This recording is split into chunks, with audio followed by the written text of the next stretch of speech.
Queridos, a paz, a graça do Senhor Jesus Cristo. Quero dar as boas-vindas a toda a igreja que se faz presente nessa noite e aqueles que estão nos acompanhando através do nosso canal do YouTube. É um privilégio poder participar desse culto de celebração ao nosso Deus, um dia que é especial para nós, que é o dia do Senhor, de estarmos nos dedicando mais e mais à obra de Deus e saber que o Senhor recebe a nossa adoração, a nossa gratidão, o nosso louvor. Nós, nessa noite, queremos trazer uma ministração com o tema O Bom Pastor. Mas antes de iniciar, a partir da leitura do texto bíblico, eu quero contar um pouco de uma história. Eu me lembro do meu carro favorito de todos os que já possuí. Era um Jeep Toyota Bandeirante 1982. Eu lembro que quando eu adquiri aquele carro, a lanternagem dele estava toda perfurada. Ferrugem para todo lado. E como não havia como fazer a recuperação da lanternagem de imediato, eu comecei a pegar adesivos, comecei a colocar para não ver os buracos que tinha na lataria do carro. No final parecia até um carro de rally, com tanta propaganda que tinha. Mas depois de um certo tempo eu consegui fazer o serviço. O carro era de Corvinho, eu gosto muito de Corvinho, mas mudei para um prata, né? E foi um carro que eu fiquei durante um certo período. Gostava muito, não era de fazer muito rally, mas uma vez por outra gostava de pegar a praia e dar um passeio com a família. Mas lembro que uma vez, quando estava voltando de uma visita ao meu pai, ainda nesse período estava conosco, ali na Jurema, e vinha pela BR-222, e de repente, vinha com pouca velocidade, eu perdi a direção, o carro ficou sem direção, e graças a Deus eu consegui parar o carro e levar para uma oficina. E daquele momento o mecânico disse que tinha tido um problema na caixa de direção e poderia ter acontecido até um problema mais sério.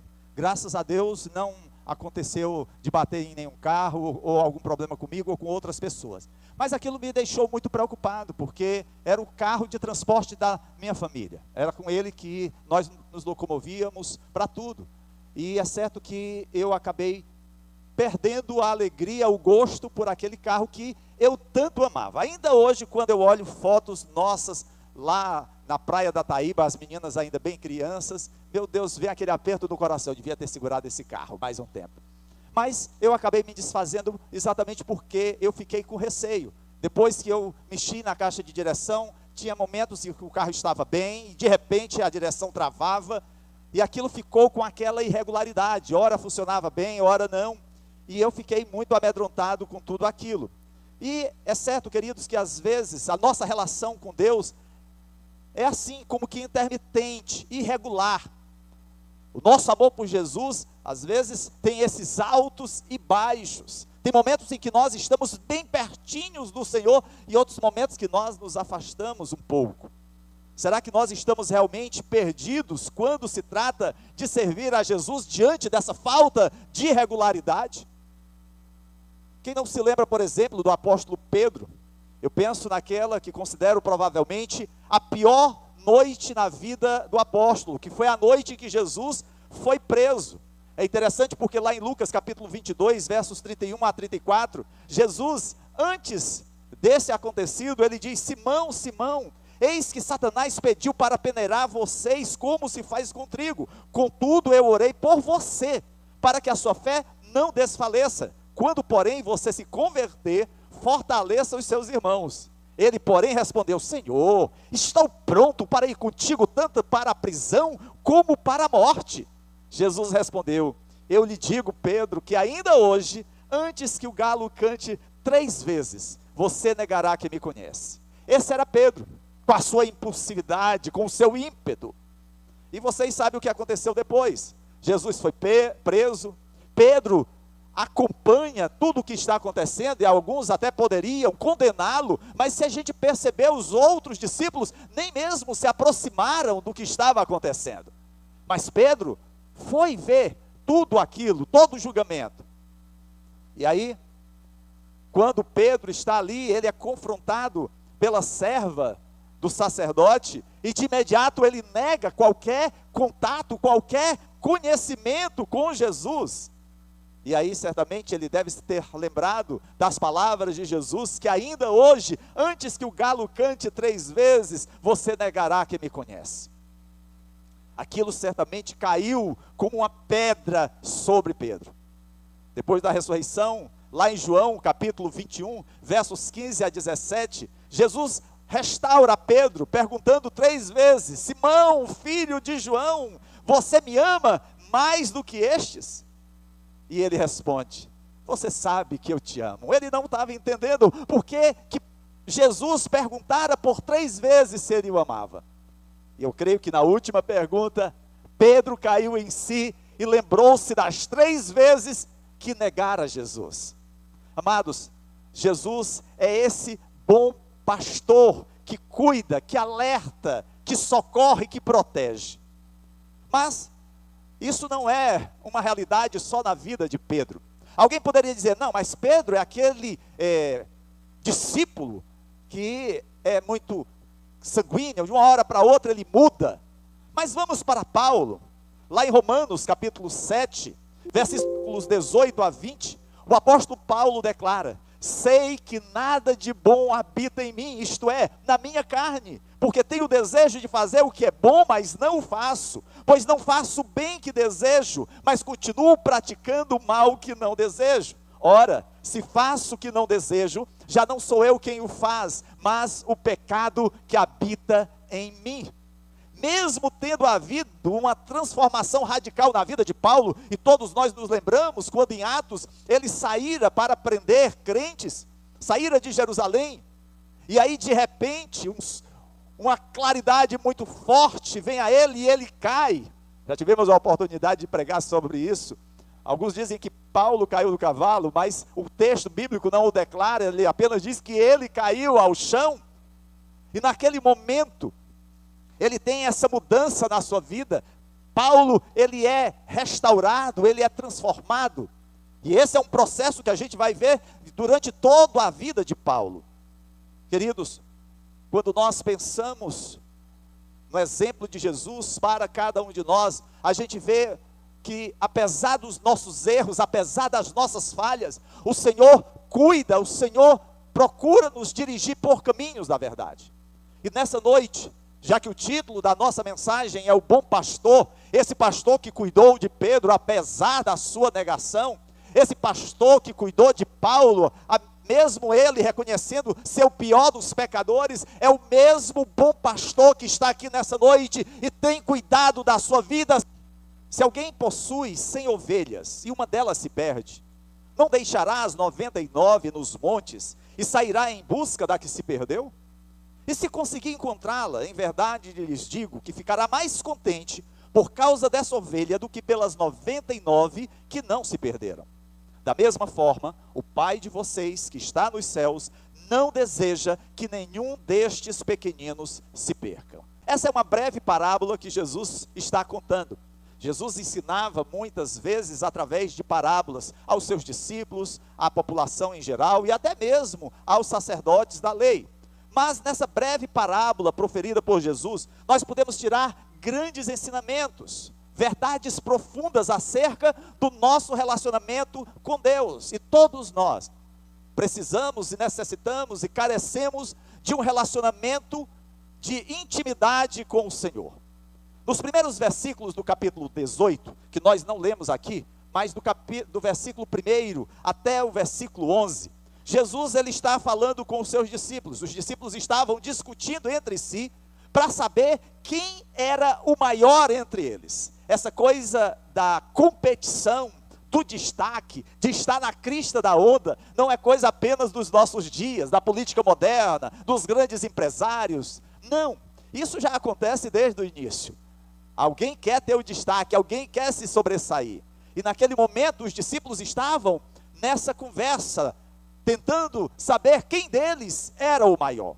Jesus então coloca uma criança no meio deles como exemplo e lhes diz que quem se humilhar como essa criança será grande no reino dos céus. E isso ele passa àqueles discípulos uma lição prática. E assim ele diz: se alguém fizer tropeçar um destes pequeninos que creem em mim, melhor lhe seria que se lhe pendurasse ao pescoço uma grande pedra de moinho e que fosse afogado nas profundezas do mar. Que palavra dura de Jesus! Mas Jesus está alertando aos discípulos que, ao invés deles estarem tão preocupados com a posição, com o destaque, com aquilo que poderia ser motivo de aplauso dos homens ao seu redor, eles deveriam estar, sim, cuidadosos com o seu testemunho, com a sua vida piedosa, com a sua vida santa, para honrar e exaltar a Deus em tudo o que fizesse, e assim não escandalizar o Evangelho.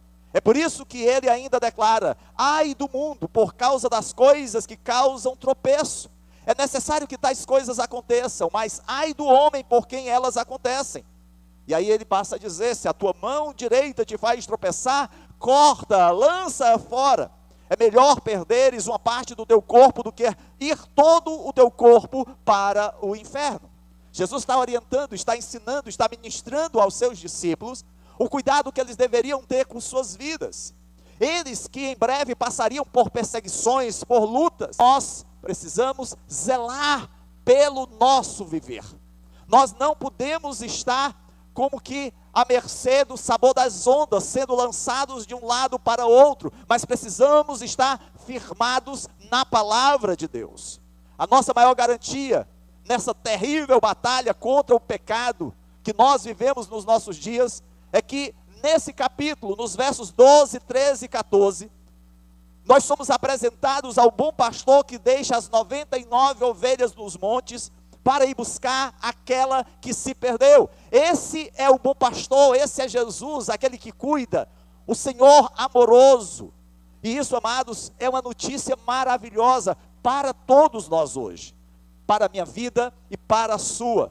Se você às vezes incorre em erros, e isso se torna quase que rotineiro na sua vida, eu quero dizer que Jesus te ama, mas o desejo dele é que você possa mudar de direção. O pecado não pode ser uma regra na sua vida, e sim uma exceção. Nós não podemos alimentar pecados de estimação, pelo contrário, precisamos nos afastar daquilo que desagrada o coração de Deus. Existem muitas imagens de Deus como bom pastor no Antigo Testamento. A primeira a usar essa metáfora é Jacó. Lá em Gênesis, no capítulo 45, quando Jacó vai abençoar os filhos de José, Manassés e Efraim, ele é dito: Jacó abençoou José e disse que o Deus diante de quem andaram meus pais, Abraão e Isaque, o Deus que tem sido meu pastor por toda a minha vida até este dia, abençoe estes meninos, Manassés e Efraim. Jacó reconhece que Deus é o pastor que conduziu a sua vida, ainda no ventre de sua mãe, diante de todas as lutas que ele travou com seu irmão, diante de todas as queixas que talvez ele tivesse com o seu pai, mas naquele momento, ele reconhece o seu cuidado, o cuidado do Senhor como o bom pastor. Deus é o nosso pastor. Lá no Salmo 23, Davi, ele também traz um ensinamento sobre Deus como bom pastor.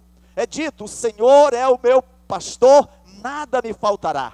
Ele me faz repousar em pastos verdejantes e me leva para junto das águas tranquilas. Restaura-me o vigor, guia-me pelas veredas da justiça, por amor do seu nome. Deus é esse pastor que promete e cumpre, que nada nos falta, que nos faz repousar em pastos verdejantes, não pastos secos. É Ele que nos leva para junto de águas tranquilas, para mananciais de águas que possam matar a sede do sedento. É Ele que restaura o nosso vigor. E no Salmo 95, versos 6 e 7 é dito: venham, adoremos e prostremo-nos, ajoelhemo-nos diante do Senhor, nosso Criador, pois Ele é o nosso Deus, e nós somos o povo do seu pasto, o rebanho das suas mãos. Ele é o nosso pastor. O salmista declara que nós somos seu rebanho, somos o povo de Deus. Lá em Isaías, capítulo 40, verso 11, Isaías diz: como um pastor, ele apacenta o seu rebanho, Entre os braços, ajunta os cordeirinhos e os carrega junto ao coração. Guia mansamente as ovelhas que amamentam. Esse é o cuidado de Deus, de nos tomar no colo, de tratar as nossas feridas, de cuidar das nossas tristezas. Ele zela para que nós possamos viver bem, tendo a sua presença em todos os momentos. Ezequiel capítulo 34, versos 11 a 16 diz assim: assim diz o soberano Senhor, eu mesmo procurarei as minhas ovelhas e cuidarei delas. Procurarei, não somos nós que procuramos o pastor, é o pastor, o nosso Deus, que vem à nossa presença, Ele vem em nossa busca, mas não somente disso, Ele cuidará de nós, como o pastor que cuida do seu rebanho disperso quando está com ele, assim cuidarei das minhas ovelhas, eu as resgatarei de todos os lugares por onde foram espalhadas no dia das nuvens e das trevas. Pode ser que você esteja desgarrado, pode ser que você tenha se afastado dos caminhos de Deus, pode ser que você tenha trilhado caminhos de maldade e perversidade, mas o Senhor é aquele que vai à sua procura. Eu as tirarei dentre as nações e as reunirei nas terras e as trarei para a sua própria terra. Eu as apacentarei nos montes de Israel, nos vales e em todos os lugares habitados e as cuidarei em bons pastos. Queridos, haverá um dia em que estaremos na presença do nosso Deus. Há um hino na harpa cristã que diz: tantos como a areia da praia, tantos como a areia do mar, não mais presos a denominações religiosas, mas todos aqueles comprados e lavados no sangue do Cordeiro, estarão eternamente na sua presença, o bom pastor cuidando das suas ovelhas.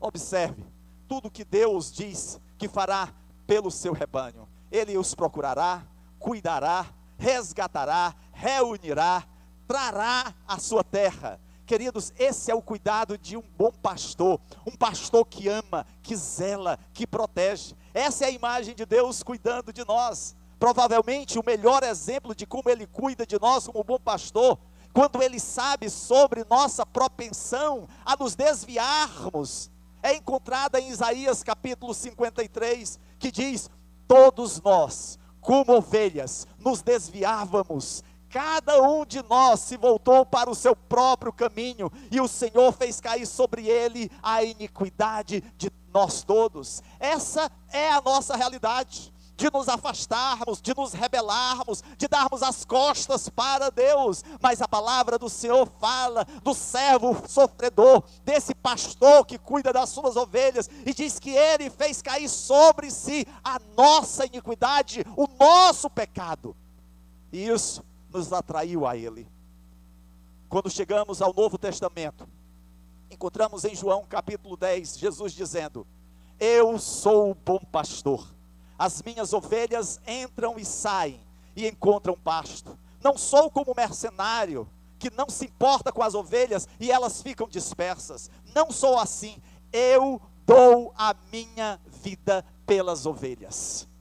Queridos, Jesus fez essa declaração, e algum tempo depois Ele realiza, Ele cumpre essa promessa, porque no madeiro Ele deu a sua vida pelas suas ovelhas, Ele derramou o seu sangue para que nós fôssemos purificados, limpos de todo o pecado, e tivéssemos o perdão.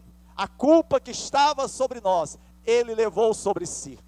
Talvez você nunca tenha conhecido o amor de Jesus, talvez nunca tenha se visto como realmente é, uma ovelha que se afasta constantemente de Deus por meio da rebeldia e do pecado, porque nós temos a tendência sempre de justificar os nossos erros. Ah, foi só um pecadinho, foi só um pequeno deslize. Mas quem não faz isso? Todo mundo erra. E aí, amados, a gente vai empurrando com a barriga, achando que Deus é aquele paizão que vai fazer vista grossa a todos os erros que cometemos. É importante nos lembrarmos, queridos, se assim o fosse, qual o sentido de Jesus vir a esse mundo? Se isso se cumprisse, qual o sentido de Jesus morrer por nós? Mas não, É preciso, amados, entendermos que o sacrifício de Jesus na cruz nos leva à compreensão de que precisamos tomar uma decisão. Essa decisão não pode ser adiada, não pode ser protelada, essa decisão urge ser tomada de imediato. E essa decisão é fazer de Cristo o nosso bom pastor, não apenas nos momentos alegres, quando o pasto está verde, não apenas quando tudo está bem, mas nos momentos também de luta e dificuldade.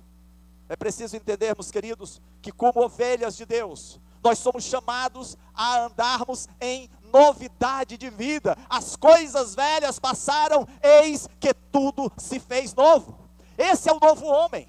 Nós podemos até entender que há coisas que ainda não agradam a Deus, práticas em nós que precisam ser mudadas. Esse é um processo que na teologia nós chamamos de santificação. Se o ato da justificação, somos declarados justos no momento em que o aceitamos e o fazemos Senhor da nossa vida.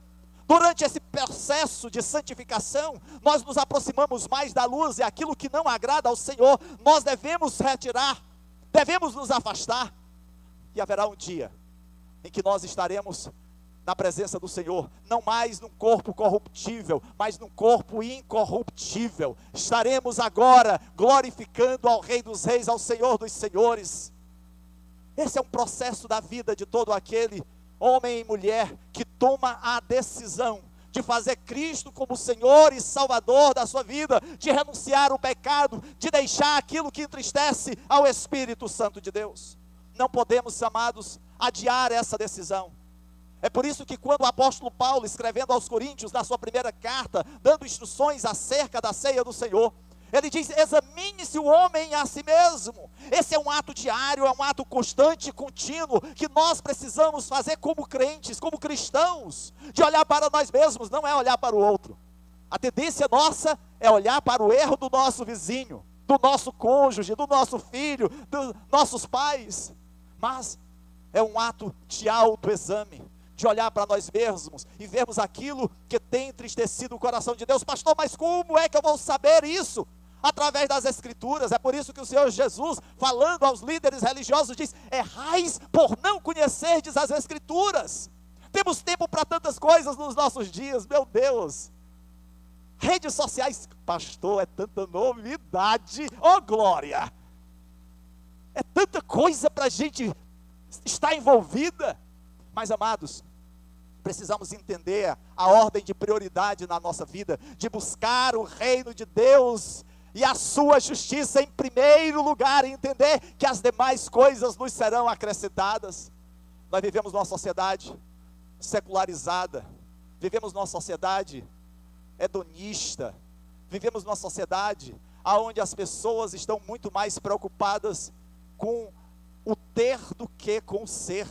As pessoas querem estar sempre sendo lembradas, sempre sendo vistas, querem e buscam os seus 15 minutos de fama. É por isso que essas grandes emissoras lançam programas para que as pessoas estejam ali se relacionando, e milhões de pessoas estejam assistindo o que elas estão fazendo.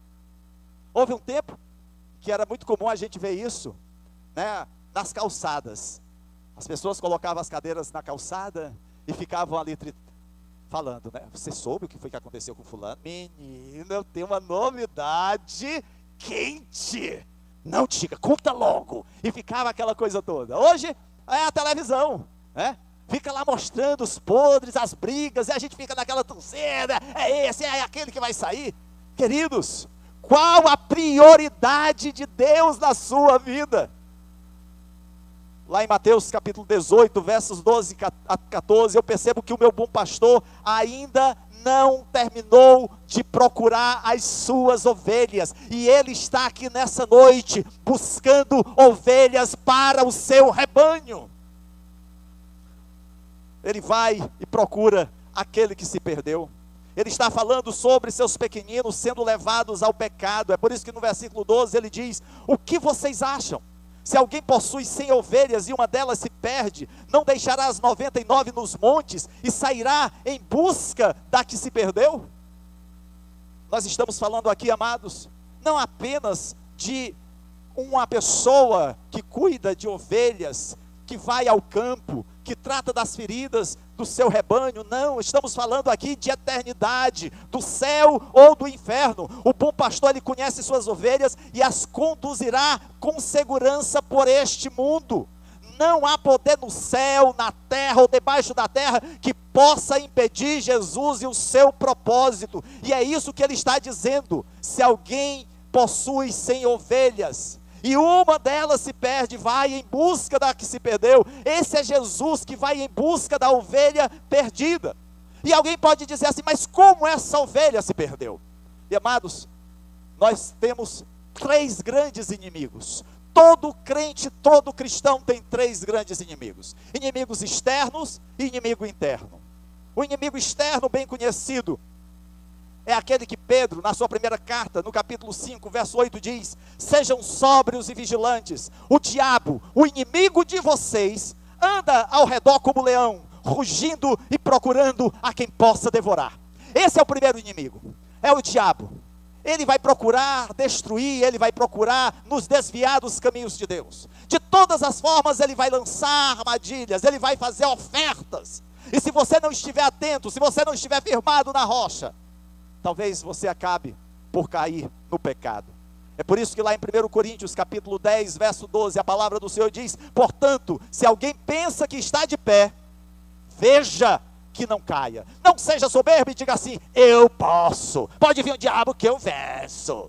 Querido, se não for na força do Espírito Santo, se for apenas através da minha força física ou espiritual, eu estaria derrotado.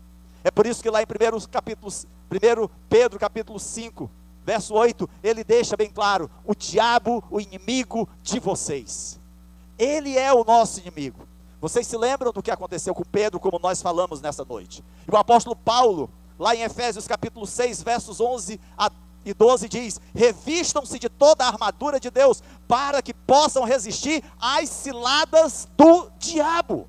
Pois a nossa luta não é contra pessoas, mas contra os poderes e autoridades, contra os dominadores deste mundo de trevas, contra as forças espirituais do mal nas regiões celestes.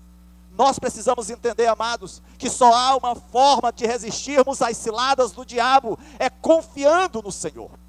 Ele vai estar sempre ali, procurando nos levar, nos conduzir ao pecado. Ele vai estar sempre nos oferecendo coisas que nos agradam. Não pense que ele vai oferecer a você o que você não quer. Ele vai oferecer aquilo que você quer. É por isso que nós precisamos estar atentos. Aqueles que têm uma falha ligada à bebida, às drogas, é isso que ele vai oferecer, ele não vai oferecer outra coisa. Aqueles que têm uma queda, a questão da imoralidade, da pornografia, é isso que ele vai oferecer. Aqueles que têm uma queda, a corrupção, é isso que ele vai oferecer. Brasília está cheia. Queridos, estamos falando do diabo e de todos os demônios. Um sistema organizado de maldade e malevolência contra nós. E Paulo fala das artimanhas do diabo. Mas, além do diabo, há um segundo inimigo externo: o mundo. O mundo que nós vivemos é um mundo corrompido pelo pecado, quebrado diante da maldição do pecado. O mundo é sedutor, é atraente, é perturbador. E está cheio de todo tipo de ídolos e forças sedutoras, está constantemente chamando você. É como aqueles filmes e livros que falam do canto da sereia. Havia aquela história daqueles que navegavam no passado, do canto da sereia. A sereia, ela não se apresenta como uma coisa feia, como alguém que não sabe cantar, mas como algo belo, algo que agrada. Assim é o mundo. O mundo é sedutor.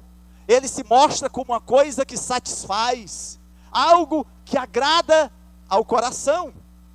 Mas precisamos entender, amados, que o seu fim é a própria morte. Mas também, queridos, há um inimigo interno. Além do diabo, além do mundo, nós temos um inimigo, que é a nossa carne. Romanos capítulo 7, versos 18 a 20 diz: eu sei que em mim, isto é, na minha carne, não habita bem algum, porque o querer, o bem está em mim, mas o efetuá-lo não.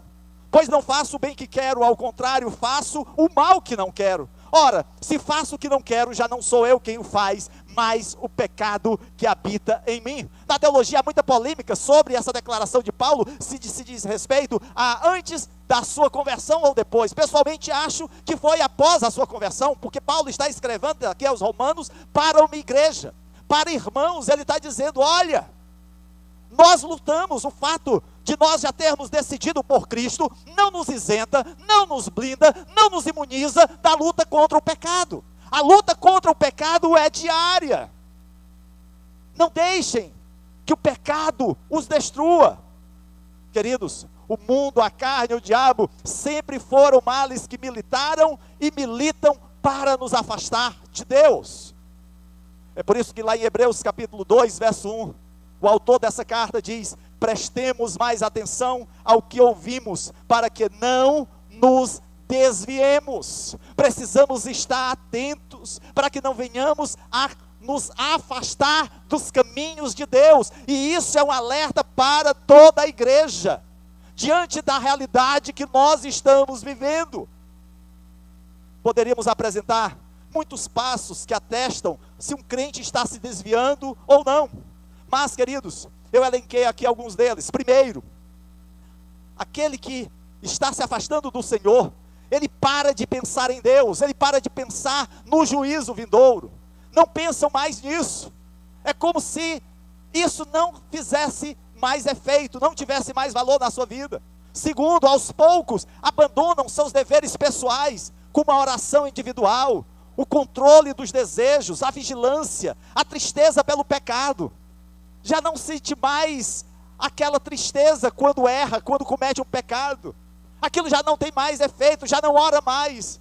Eu vou para a igreja orar. Já não tem mais alegria de orar em casa, de fazer a sua devocional com Deus. Evitam a comunhão, a companhia dos cristãos fervorosos e dedicados, porque tem medo. Não querem estar perto deles. Depois disso, tornam-se indiferentes aos deveres congregacionais. Já não gostam de vir à casa do Senhor, de ouvir sermão, de ouvir a palavra, os louvores. Já não tem mais alegria do culto público, de honrar a Deus com as suas ofertas e seus dízimos. Começam a criticar a liderança, a encontrar defeito nos crentes. Aquele irmão se diz tão crente, mas a gente vê que ele tem uma vida assim, assado.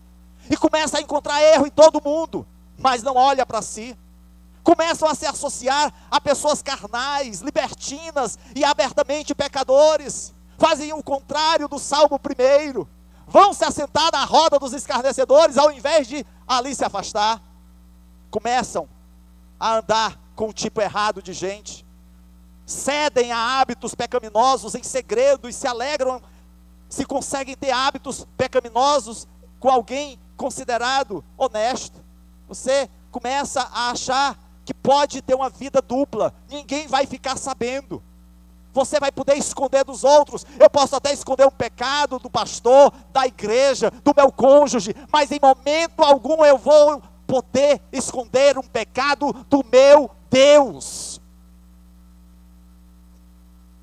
Se tornam endurecidos e mostram-se finalmente como realmente são, sendo lançados novamente no abismo da miséria. E a menos que o milagre da graça os impeça, perecerão eternamente em seu próprio auto-engano.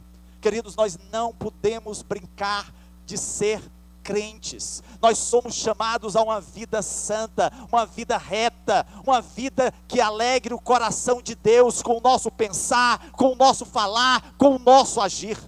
É por isso que lá em 1 João capítulo 2, verso 19, o apóstolo, falando acerca de pessoas que se afastaram de Deus, ele diz: eles saíram do nosso meio, mas na realidade não eram dos nossos, pois se fossem dos nossos, teriam permanecido conosco, mas a saída deles mostrou que nenhum deles era dos nossos.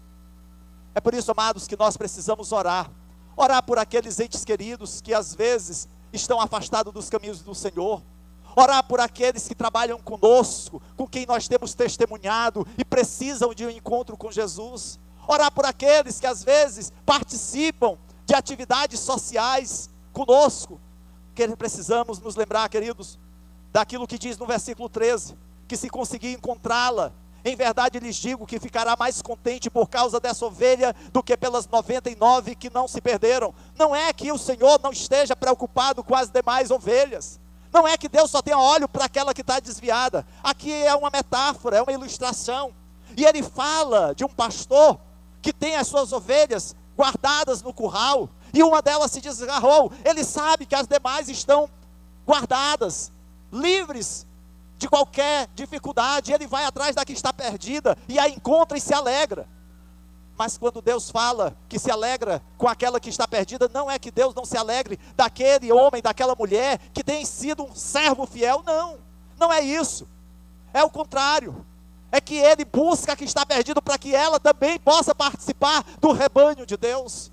E o que eu quero dizer para você nessa noite é que se você se afastou, se você se sente desgarrado do rebanho de Deus, se você por um motivo ou outro se entristeceu na sua caminhada, não com Cristo, mas às vezes com a igreja, com a denominação, eu quero te dizer que apesar das falhas humanas que todos nós cometemos, e eu cometo demais, eu quero dizer que apesar dos nossos erros, Deus muito nos ama, e o desejo dele é de nos resgatar, de cuidar das nossas feridas, de transformar a nossa vida. Esse é o bom pastor, que vai em busca daquela que está desgarrada. É interessante, porque naquela parábola do pródigo, todos os dias o pai está lá esperando a volta do filho. O pródigo toma todos os seus recursos, gasta em tudo que queria, que poderia trazer satisfação à sua alma, desejo ao seu coração, e volta, não mais pensando em ser recebido como filho, mas quem sabe, como um servo. E ali a palavra do grego é escravo. Eu quero pelo menos ser um escravo na casa do meu pai, porque é melhor ser um escravo, um servo na casa do pai, do que um rei no mundo, porque tudo isso passa. E quando ele volta, o pai está ali para recebê-lo, para acolhê-lo, não como um servo, não como escravo, mas como um filho, como um pródigo que reconciliou-se, que voltou à casa do pai. E é isso que ele deseja fazer também nesta noite.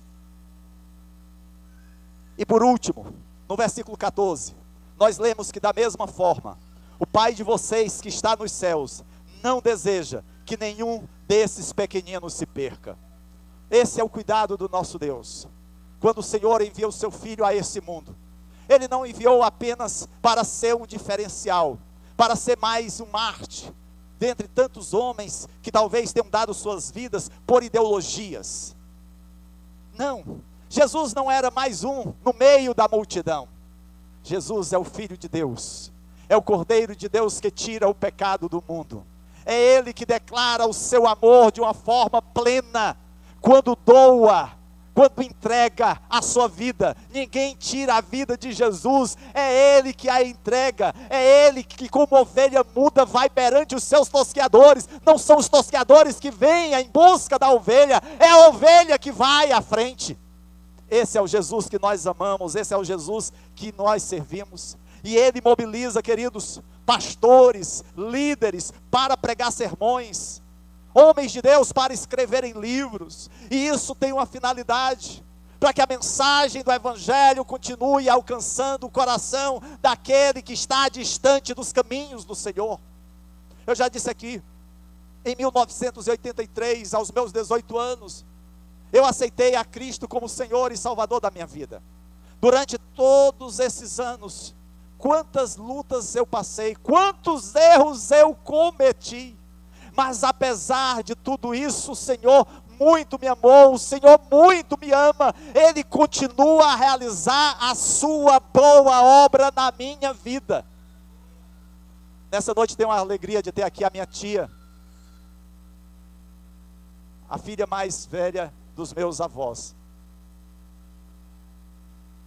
E é interessante porque a minha mãe, que seria a mais velha, né, ela foi recolhida pelo Senhor aos seus 56 anos. A minha tia já está com 87 anos. Hoje pela manhã, nós estivemos participando do velório, do culto fúnebre, da mãe do presbítero Eduardo, que descansou no Senhor aos 97 anos. Queridos, nós não sabemos o tempo da nossa peregrinação nesse mundo. Alguns são chamados mais cedo do que outros. Deus age em todas as coisas para o bem daqueles que o amam, segundo o seu propósito. Há um propósito maior de Deus para que você estivesse aqui nessa noite. Há um propósito maior de Deus para que você participasse desse culto nessa noite. E o desejo dele é que você possa ser cuidado pelo bom pastor que cuida das suas ovelhas. Esse é o Deus que continua a cuidar do seu rebanho. E se você está aqui nessa noite, se você ainda não tomou a sua decisão por Jesus, ou se você esteve afastado dos caminhos do Senhor, hoje é noite de salvação, hoje é noite de reconciliação. A morte de Jesus na cruz do Calvário não foi em vão, não foi em vão. Há um propósito maior, para que você possa ter vida e não morte, para que você possa ter paz e não viver em guerra, apesar de tudo que acontece aí fora. Porque a nossa vida, o nosso relacionamento com Deus não se baseia nas circunstâncias que estão ao nosso redor. Há um pastor que eu muito admiro, que viveu num período muito turbulento da história. Seu nome, Martyn Lloyd-Jones, Dr. Martyn Lloyd-Jones, médico. Ele abandonou a medicina para ser um pregador do Evangelho. Um homem com um futuro promissor. Abdicou de tudo que a sociedade poderia lhe oferecer para se tornar um grande pregador do Evangelho. E ele pastoreou uma igreja no período da Segunda Grande Guerra Mundial. E muitas vezes, enquanto as bombas lançadas pelos nazistas caíam sobre Londres, ele continuava firme na sua capela, pregando o Evangelho, intercedendo a Deus, clamando ao Senhor. Há alguns anos atrás, nós sofremos muitas perdas com a pandemia. Milhares de brasileiros pereceram. Muitas igrejas estiveram impedidas de funcionar durante esse período, inclusive aqui no José Walter Gilead. Mas naquela oportunidade, o pastor Roberto, pastor presidente dessa igreja, nos reuniu aqui. Eu lembro desse dia, estávamos todos aqui, pastores, presbíteros da igreja, perfilados aqui nessa frente, e gravamos um vídeo incentivando a igreja a permanecer fiel ao Senhor, apesar das lutas e sofrimentos que estávamos vivendo naqueles dias. E queríamos viver com a perda de tantos que amávamos. Mas, queridos, quando olhamos para Jesus, o nosso bom pastor, podemos dizer que até aqui Ele nos ajudou, e muito mais Ele há de fazer, porque venham guerras, venham pandemias, venham problemas os mais diversos possíveis, Ele continua sendo Deus. É por isso que diz: Jesus é o mesmo ontem, hoje e o será para todo sempre. Ele não mudou, assim como Ele operou no passado e foi em busca da ovelha perdida. Ele continua em busca daquele que está afastado dos caminhos de Deus. Eu queria convidar a igreja a colocar-se de pé.